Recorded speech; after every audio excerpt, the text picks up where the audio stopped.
Bonjour et bienvenue dans cette vidéo consacrée aux Oscars 2022. Donc je vais ici vous donner mes prix personnels et ce que je pense que l'Académie va récompenser. Et on va voir ça tout de suite. On commence tout de suite avec l'Oscar des meilleurs effets spéciaux. Alors déjà pour commencer, je pense tout simplement que l'Académie et moi allons déjà tomber d'accord pour dire que c'est Dune de Denis Villeneuve. Parce que clairement, Denis Villeneuve, de manière, à chaque fois, les effets spéciaux de ces films, on croirait qu'on est dans du réel tout le temps, tellement c'est bien fait. Donc juste pour ça, déjà, je vois pas comment les autres peuvent rivaliser. Voilà. Après, si on va nous dire que, je ne sais pas, Free Guy, Mourir peut attendre, ou encore Shang-Chi ou le No Way Home, la pire bouse en effet visuel qu'on ait vu cette année, et l'Oscar, franchement, c'est qu'à magouille derrière, quoi. C'est pas possible. Oscar des meilleurs costumes. Pour ma part, ça va aller donc sur Cruella, où là, il y a vraiment, du coup, un effort de fait, justement, sur tous les costumes qu'elle va inventer, mais aussi sur celle de la créatrice pour laquelle elle travaille. Donc là, il y a vraiment quelque chose de fait qui est très intéressant. Pour autant, je pense que l'Académie va plutôt récompenser Cyrano. Parce que film en costume, et donc là on a justement quand même tout un panel de costumes qui sont assez marquants, hein, mine de rien, je dis pas le contraire. Mais pour moi, c'est pas à la hauteur de ce qu'a pu faire Cruella. Oscar des meilleures coiffures et maquillages. Alors ici, je pense que l'Académie va récompenser House of Gucci. Parce que bon, quand même, hein, voilà. Là, on a Lady Gaga avec énormément, justement, de looks différents. Et je pense qu'ils vont vouloir aller là-dessus. Pareil, d'ailleurs, pour d'autres personnages hein, du film. Hein. Moi, je trouve pas que ce soit si sensationnel que ça. Et je trouve que, justement, Cruella sort vraiment son épingle du jeu, encore une fois. Hein, avec, justement, des coiffures assez délirantes, des effets de maquillage aussi très différents les uns des autres. Il y a vraiment des choses très originales autour du personnage forcément de Cruella, mais pas que. Oscar de la meilleure chanson originale. Bon, bah là, je pense qu'il n'y a pas franchement de surprise. Hein. Je pense que ça va être No Time to Die qui va l'avoir, donc la chanson du dernier James Bond parce que celle-là est réellement entêtante et de qualité. En plus, c'est encore une grande star qui le fait, Billie Eilish, qui en ce moment justement cartonne. Donc il y a vraiment des chances que ce soit celui-là. J'ai quand même réécouté les autres morceaux et même si certains sont quand même plutôt bons, hein, je dis pas le contraire, ils ont pas ce truc qui fait que ça perdure, que ça va rester un classique. Donc pour moi, c'est plutôt No Time to Die et je pense que l'Académie va me rejoindre sur ce choix. Oscar de la meilleure musique originale. Alors ici, pour ma part, on va plutôt encore aller vers Dune. Malgré que j'ai quand même un bémol par rapport à cette BO, à savoir que je trouve qu'elle accompagne parfaitement le film, mais alors à écouter sans le film, ça ne marche vraiment pas. Va y avoir un ou deux morceaux peut-être vite fait qui passeront, mais la totalité ne passe pas justement parce que c'est vraiment de la musique d'ambiance, mais d'ambiance qui vient justement souligner ce qu'on voit à l'écran, et ce qui fait que quand on n'a pas ce visuel, ben c'est un peu plat, c'est un peu répétitif, et du coup ben on apprécie moins. Alors que avec le film, ça passe vraiment bien parce que justement ça accompagne très très bien l'image. Donc je sais pas. Moi en tout cas ce serait mon choix personnel parce que vraiment ça m'a permis justement de bien être dans le film à 100%. Mais c'est vrai que à vouloir l'écouter après, en dehors, ça a été compliqué. Sinon, pour moi, l'Académie va récompenser plutôt Encanto, le dernier Disney, parce que Lin-Manuel Miranda, encore une fois, et effectivement, bon, même si vous savez que moi je l'aime beaucoup, sur ce coup, ça m'a un peu moins parlé ce qu'il a fait comme bande originale pour ce film, même si ça reste de qualité. Oscar des meilleurs décors. Bon, Alors là, clairement, pour moi, ça va être The Tragedy of Macbeth, parce que chaque décor est incroyable, ce noir et blanc arrive à sublimer à chaque fois l'image, et vraiment, enfin, il y a des décors très somptueux, très géométriques, il y a vraiment quelque chose de réfléchi dans ces décors qui fonctionne à merveille. Mais il y a de grandes chances que l'Académie choisisse de récompenser plutôt West Side Story, parce que New York, parce que film un peu classique, et puis Spielberg quand même, hein, donc voilà. Et clairement, il a fait des choix artistiques qui sont différents justement du film original, donc possible qu'ils aient envie de récompenser ça, selon moi. Oscar du meilleur son. Pour moi, ça va pour Dune. Encore une fois, le travail sonore sur ce film est hyper intéressant. Il y a vraiment des choses, des effets sonores particuliers par rapport à certains objets, certaines techniques qu'on voit qui sont justement extraterrestres. Voilà. Mais clairement, c'est plutôt bien fait et c'est justement, il y a un vrai travail du son. Et comme souvent d'ailleurs chez Denis Villeneuve. Pour autant, je pense que l'Académie va récompenser West Side Story.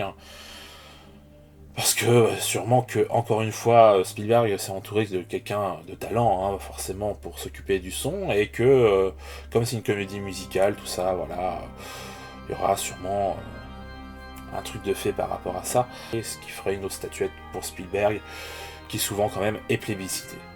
Oscar du meilleur montage.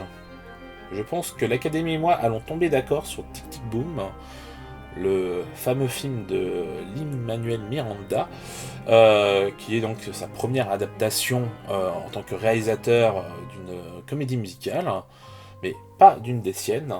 Et clairement, il y a un joli montage qui arrive à alterner donc des séquences, des fois d'émotions assez fortes, avec des passages plus festifs, avec talent.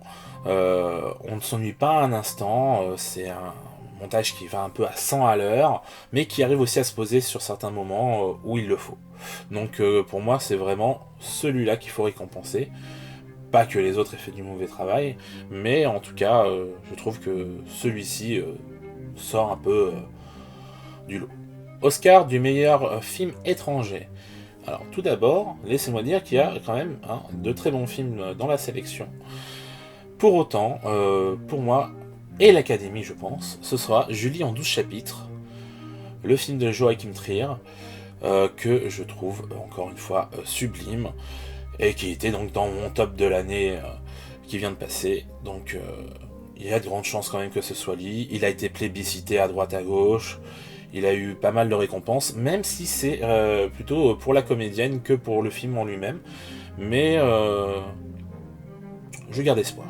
Oscar de la meilleure photographie.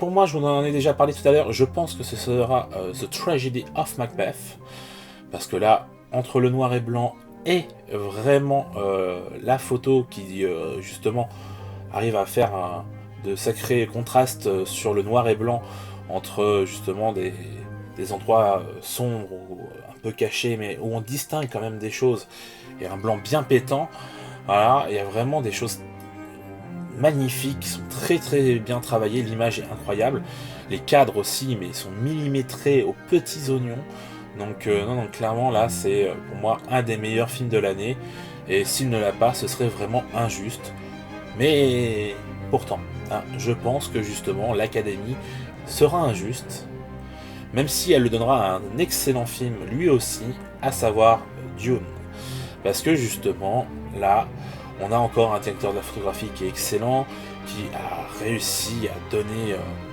justement une esthétique particulière à ce film, qui d'ailleurs sera normalement donc, le début d'une saga. Et je dois dire que oui, il y a vraiment un chouette travail aussi de la photographie. Mais je sais pas, je trouve que comparé aux autres films de Denis Villeneuve, elle a quelque chose d'assez terne, de morose, qui, moi, m'emballe pas particulièrement, mais en tout cas, il y a de grandes chances quand même qu'il l'ait, parce que c'est un grand nom là derrière la caméra, et je dis pas, c'est un chouette travail aussi. Oscar du meilleur scénario original. Bah, pour moi, pas de surprise, hein, c'est Julie en 12 chapitres. J'ai adoré ce film, hein, je crois avoir été assez clair. Et clairement, oui, les scénarios de Joachim Trier, qui sont faits par le réalisateur là, de The Innocents, qu'on a vu récemment au cinéma, sont toujours de grande qualité. Et il mériterait clairement d'avoir cet Oscar. Mais pour autant, je pense qu'un film comme Don't Look Up risque de rafler cette récompense, car il a été très très apprécié publiquement et aussi par la presse. Donc il y a de grandes chances que l'Académie aille plutôt récompenser celui-là, malgré que ce soit un film Netflix. Oscar du meilleur scénario adapté. Alors cette fois, je pense que ce sera le remake américain de La Famille Bélier, à savoir Coda. Enfin, du moins, c'est mon choix, moi, personnel. Hein. Je ne pense pas que l'Académie va le récompenser, mais je pense que si moi j'avais pu choisir, ce serait celui-là. Étant donné qu'il va procurer plus d'émotions finalement que l'adaptation française de ce film. Et pour le coup, ben, c'est très réussi. Il y a justement un travail justement sur l'adaptation qui est très très bien fait par rapport justement au métier de la famille et au fait que la fille est vraiment extrêmement importante pour que justement cette famille puisse continuer ce métier-là, sans quoi ben, ce serait pas possible, parce qu'elle est la seule qui soit entendante, et là ça a un vrai impact, beaucoup plus je trouve que dans La Famille Bélier. Et puis bon, on s'attache beaucoup plus aussi aux personnages, tout ça, donc je trouve que c'est quand même mieux écrit à ce niveau-là. Pour autant, je pense que ça va être Dune qui sera récompensé. Car bah, Dune est un roman, enfin une saga de romans qui sont réputés inadaptables. Que la première adaptation a été reniée par son réalisateur. Et donc là, bah, il y a une grande chance que ce soit lui qui l'ait, même si beaucoup ont eu un sentiment d'inachevé, ce qui est totalement compréhensible. Mais c'est vrai qu'au bout de près de 3 heures, on peut se dire quand même, t'exagères un petit peu de pas avoir fini ton film, mais en même temps, moi je trouve que ce temps était nécessaire. J'attends justement la seconde partie avec impatience. Donc on verra si l'Académie va vraiment récompenser ce film-là. Oscar du meilleur film d'animation. Alors pour moi, c'est les Mitchell contre les machines. Et clairement, Sony fait un excellent travail sur les films d'animation dernièrement. Surtout sur ceux qui utilisent donc cette même technique qui selon moi est celle de Spider-Man Into the Spider-Verse. Même si là c'est moins, on va dire, il y a moins de différence au niveau des genres d'animation, mais on sent que c'est le même moteur, du moins à mon avis. Hein, vous pourrez vérifier ça en temps et en heure chez vous. Et je trouve vraiment que ce rendu est magnifique. Parce qu'il y a un mélange justement de textures, de choses et tout, qui fait très réel, plus que dans les autres films en CGI.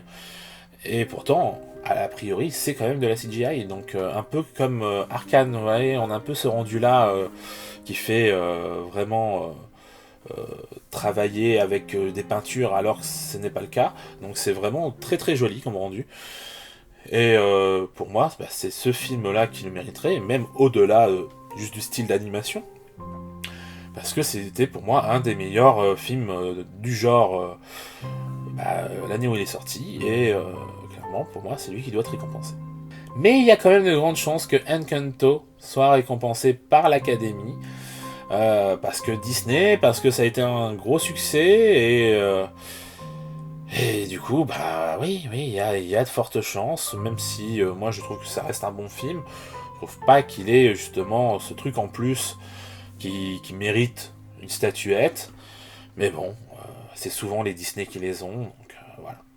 Oscar de la meilleure réalisation. Alors là, pour ma part, ça va être Belfast de Kenneth Branagh, que j'ai trouvé incroyable. Il y a donc un travail du noir et blanc, encore une fois, qui est vraiment maîtrisé de bout en bout. Je pense que c'est clairement le meilleur film du réalisateur à ce jour. C'est un film très personnel, dans lequel il a mis beaucoup de lui, et ça se ressent. Les séquences qui se déroulent au cinéma et au théâtre, avec ce travail justement de la couleur qui vient justement apporter une note un peu spéciale à ces scènes, est vraiment très bien travaillé, avec des puits de lumière, des choses comme ça qui sont assez magnifiques. Donc non, vraiment, pour moi, c'est Kenneth Branagh qui mérite. Mais nous le savons, il y a tonton Spielberg. Eh oui. Et c'est rare qu'il soit pas récompensé, ce bougre. Et donc il y a des grandes chances que l'Académie lui remette pour West Side Story la statuette. Ce serait pas forcément un mauvais choix parce que, encore une fois, il a fait le taf, hein, clairement. C'est un très bon film, même si moi je préfère l'original encore aujourd'hui et qui ne m'a pas totalement conquis avec sa version à lui. Oscar de la meilleure actrice dans un second rôle. Pour ma part, ce serait Kristen Dunst pour The Power of the Dog, qui livre une incroyable interprétation, pas facile en plus, hein, où elle est méprisée par sa belle famille, où du coup elle est mal considérée, où du coup elle prend beaucoup sur elle, et en même temps elle fait beaucoup d'efforts. C'est vraiment un travail tout en retenue qui est magnifique, et pour moi c'est ça qu'on doit récompenser cette année. Mais il y a de grandes chances qu'on récompense Ariana DeBose pour son rôle dans West Side Story, pour le petit clin d'œil. Avoir le doublé sur les deux West Side Story, ce serait quand même génial pour l'occasion, ce serait quand même bien sympa, je dois l'avouer. Oscar du meilleur acteur dans un second rôle. Alors pour ma part, ce sera Troy Kotsur donc pour Coda, le remake américain donc, de La Famille Bélier. Ici, donc, il interprète donc, le père de la jeune fille. Donc il est sourd, mais pour autant, c'est lui qui va se rendre compte de pas mal de choses, qui va se poser aussi des questions, ce que finalement la mère ne fait pas. Et je trouve que le rôle est vraiment bien interprété par cet acteur. On sent qu'il y a un lien assez fort entre les personnages, et ça c'est vraiment bien retranscrit, mieux que dans le film français. Et c'est un acteur que je connaissais pas, et clairement là il livre une très belle prestation. Et je pense qu'en plus il est vraiment sourd. Voilà, hein, aussi une nette différence avec du coup le film français. Là on a pris vraiment des acteurs justement qui étaient réellement sourds, et on voit une nette différence justement à ce niveau-là. Ça paraît vraiment bien plus réel que finalement le film français. Mais un autre acteur aussi tire son épingle du jeu, à savoir Jesse Plemons pour The Power of the Dog. Donc le mari de Kristen Dunst dans la vraie vie et dans le film. Et lui aussi a un rôle tout en retenue, mais qui est assez incroyable. Où lui aussi du coup est méprisé par sa famille, mais il reste digne. Et ça c'est quand même très très beau. Et il arrive justement à rendre une interprétation assez magistrale de ce personnage. Donc ce serait mérité, hein, je dis pas le contraire. Donc là il y a vraiment un vrai choix à faire de la part de l'Académie en tout cas. Oscar de la meilleure actrice. Bon, ici il n'y a pas de surprise, hein, je pense que l'Académie et moi allons tomber d'accord pour Kristen Stewart pour Spencer. Que Lady Diana, donc un rôle quand même important, où c'était assez difficile justement de pouvoir faire oublier quelque part la vraie personne derrière l'interprète qui allait passer sur ce rôle. Et pourtant, Kristen Stewart est bluffante. Elle est presque méconnaissable, elle ressemble vraiment à un vrai travail à ce niveau-là qui fait qu'on ressemble vraiment à Lady Diana. Et là, il y avait un rôle, mais alors très très dur, parce qu'on se concentre sur une période où ça va mal dans le couple princier, et où on voit qu'elle veut faire des choses qui sont pas tolérées par la famille royale, et elle ne trouve pas ça forcément normal, puis surtout elle subit beaucoup de choses, de pression, et on voit qu'elle le vit très très mal, et ça c'est vraiment très bien fait, et pour moi c'est probablement le meilleur rôle de Kristen Stewart à ce jour. Meilleur acteur. Bon, là, pour moi, ce sera Andrew Garfield pour Tic Tic Boom. Andrew Garfield est un acteur que j'apprécie énormément, qui arrive justement dans certains films à livrer une réelle prestation, et là c'est le cas. Il fait donc le rôle principal du film, où donc c'est un artiste qui a donc créé une comédie musicale, qui s'est foiré, qui du coup en écrit une autre sur justement cette époque où il a essayé de créer une comédie musicale qui s'est foirée, et en fait c'est vraiment lumineux. Mais en même temps, on voit que c'est dévastateur dans sa vie privée parce que ça lui bouffe sa santé, son temps, et du coup sa vie de famille. Et parce qu'il veut vraiment réussir à pondre quelque chose qui marche, qui va plaire, qui soit percutant, et ce sera le cas, mais ça va un peu pourrir sa vie en même temps. Voilà. Donc une œuvre assez magistrale qui mérite d'être récompensée. Pour autant, je pense que l'Académie va remettre la statuette à Denzel Washington pour The Tragedy of Macbeth, car il fait un Macbeth vraiment aussi très très bon. En plus, j'avais revu justement la version d'Orson Welles avant. Alors, c'est assez opposé comme façon de faire. Mais c'est vrai que moi qui trouve habituellement que Denzel Washington a juste du charisme et a un peu de mal à justement s'imposer réellement en tant que comédien, là il y a un vrai truc. Donc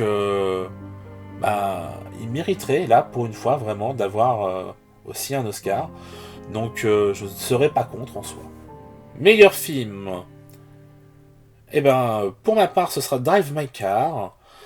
Alors, pas sûr que l'Académie aille dans ce sens, je ne pense pas d'ailleurs, parce qu'on a déjà eu Parasite qui avait fait beaucoup de bruit à l'époque, parce que déjà c'était pas un film américain qui était récompensé. Donc là, si Drive My Car l'était, alors que c'est un film japonais, il y aurait aussi sûrement ce genre de choses.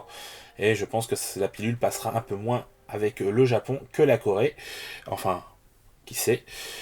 Pour autant, c'est un film justement multiculturel où à l'intérieur il n'y a pas que des Japonais, justement il y a aussi des Coréens, des Chinois, etc. Il y a pas mal justement de nationalités qui se côtoient, et je trouvais que c'était un film magnifique qui a tout à fait sa place ici. C'est pas pour rien que il est en lice pour avoir quand même l'Oscar. Mais selon moi, l'Académie va plutôt récompenser Don't Look Up, car c'est un film qui a vraiment fait grand bruit aux États-Unis, mais pas que, chez nous aussi. Et pour le coup, c'est un des films que j'aime le plus aussi du réalisateur. Et vu son sujet, vu justement où on en est aujourd'hui, c'est aussi un film qui politiquement à sa place et marcherait plutôt bien. Donc comme il y a quand même souvent aussi des choix un peu politiques dans ces remises de prix, il y a moyen que là ce soit ce film qui l'obtienne. Voilà, donc c'est tout pour mes prix personnels et pronostics pour les Oscars 2022. Je vous invite à suivre la cérémonie en ma compagnie chez Mehdi fait son cinéma. Et je vous dis à la prochaine. Ciao!